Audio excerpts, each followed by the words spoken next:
అనంతపురానికి వస్తాము మేము పెట్టిచ్చేస్తాం. లడ్డు పాకం కూడా పట్టించేస్తాం. సరేనా? ఓకేనా? ఓకే.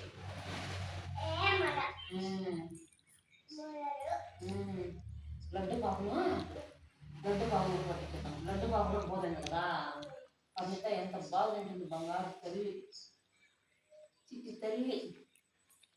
చింటూ కూడా రాదంట మా వాళ్ళమ్మ కొడుతుందంట మా పోదనకంటే. చింటూ వాళ్ళమ్మ ఆంటీ పుట్టిందంటమ్మా. బోతున్నా పుట్టిందంటమ్మా.